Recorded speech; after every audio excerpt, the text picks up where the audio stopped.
I'm your host, Jimmy Crowther, breaking down all the latest NBA news and rumors and answering all of your questions on today's live mailbag. You can get on the show by using hashtag NBA or sending me your super chats, and we will get your questions pulled up on screen. Vincent Miller says, what is the most fair trade for both teams for James Harden? You know, I think Ben Simmons and a pick is probably as close as you're going to get to fair. I like the Brooklyn package of Karis LeVert, Spencer Dinwiddie, Jared Allen, and 2 picks maybe for James Harden. But at the end of the day, I don't think you're ever going to get equal value back for an MVP candidate like Harden. I think it's going to be tough, but I think they could potentially do it. I think those are the 2 teams, though. It's going to be Philly and Brooklyn. Let me know who you think ends up trading for them, Philadelphia or the Brooklyn Nets. I think it'll end up being the 76ers. But I think the Nets might have the better trade package when you really look at it as a whole. Simmons is great, but I think I'd rather go all in on a young core with LeVert, Dinwiddie, Allen, and draft picks instead of just a Ben Simmons. Now, if you haven't gotten on today's mailbag, or if you're wondering how to get on an NBA mailbag, you got to turn on your notifications and subscribe to the channel, because when you do that, you'll know whenever I go live. And whenever I do end up going live, you just got to use hashtag NBA or send me your super chats and we can make it happen. You see the link right below me. You see the button that looks like this. Click it and turn on your notifications today. Corinth asks, should we have any high expectations on Jeremy Lin? No, not unless you're a big Santa Cruz Warriors fan. Listen, at the end of the day, Jeremy Lin is being signed on to kind of to prove that he can still play in the NBA, and at least at the G League level. Now, the deal isn't finalized yet. He still has to work some kinks out with stuff over in the Chinese League. He has to get all that out of the way, and then he can join the Warriors for sure. But high expectations is a bad phrase. Maybe he works his way into playing a couple games in the NBA. But to have any high expectations of Jeremy Lin outside of playing in the NBA G League is just a little bit unfair. So, Corinth, I'm going to say no. You should not have any high expectations for Jeremy Lin this year.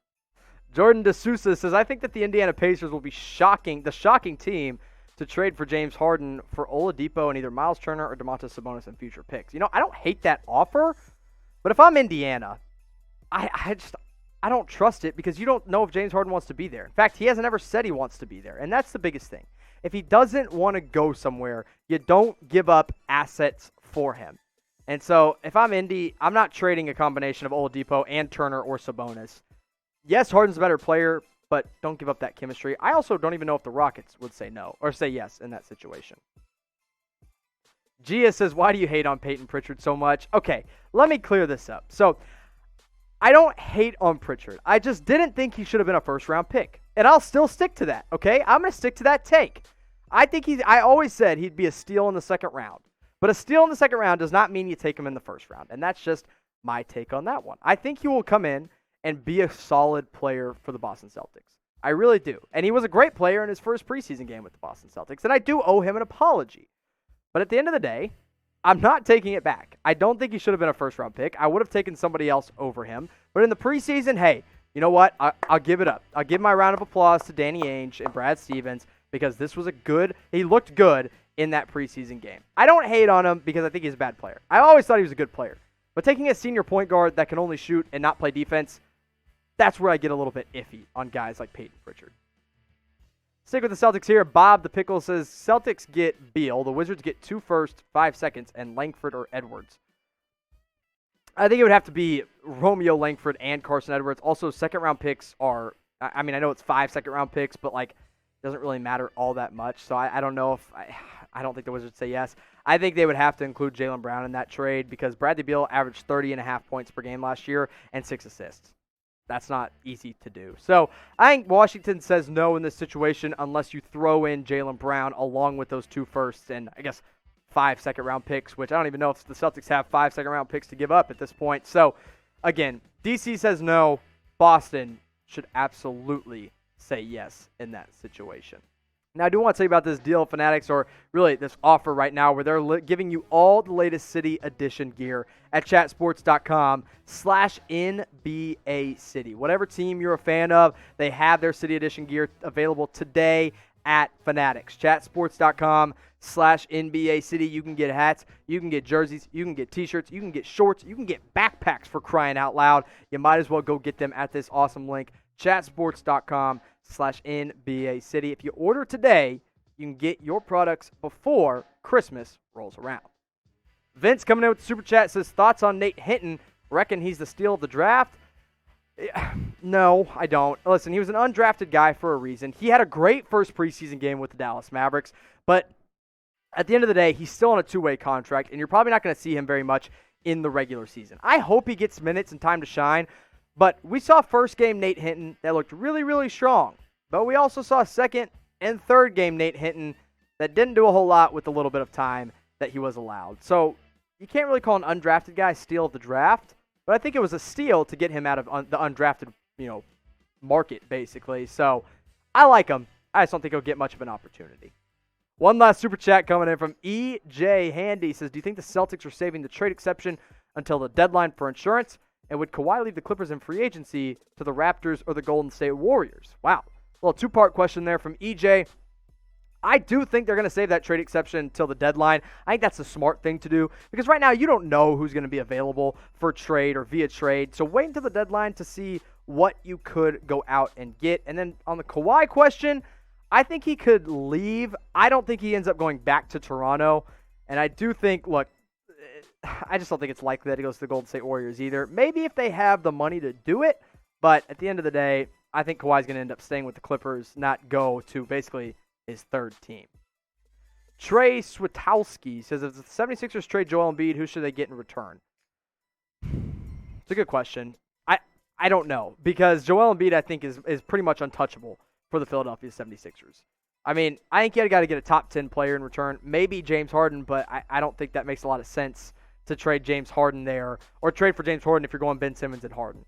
So, in all honesty, Trey, I don't think they should trade Joel Embiid. That's my final answer.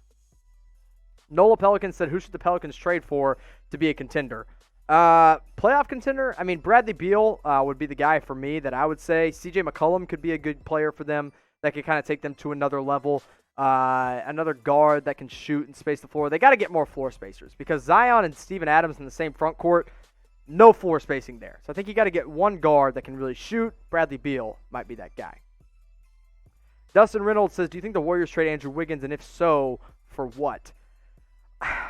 I think he's probably the most eligible trade candidate on that team.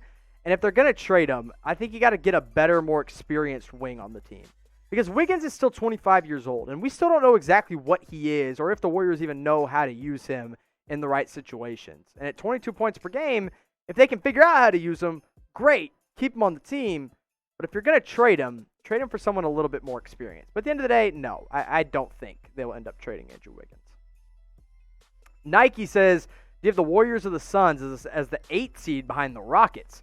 Neither. I think both of them are better than the Rockets by the end of the year. That's my take. I think the Warriors are the 7th seed. And I think the Suns, the Rockets, and the Pelicans, and the Grizzlies are all in that 8th seed range. I think it's going to be a crazy fight for the 8th seed this year.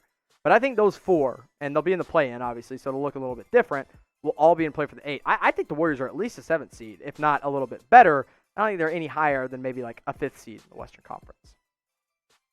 Nothing but topics says, should the Heat trade? I mean, I guess. It just depends on what for. I don't think they should trade Bam or Hero. I think maybe you trade Duncan Robinson if you can get the right price.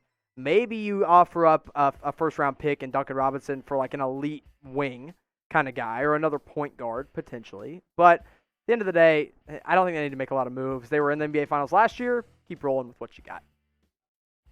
Not Dory says, do the Nets have number 1 seed potential? Absolutely they do. Any team with 2 all-NBA level players in Kyrie Irving and Kevin Durant have number 1 seed potential. And let's not forget, this team is deep too. Like, I think people talk about those two and they're like, oh, yeah, it's pretty good. But they forget they have Karis LeVert, Spencer Dinwiddie, Jared Allen, Joe Harris, one of the best three-point shooters in the NBA, DeAndre Jordan, even though he's kind of washed, and then Taurean Prince all coming off the bench as well. That's a deep team. I think they absolutely have number 1 seed potential.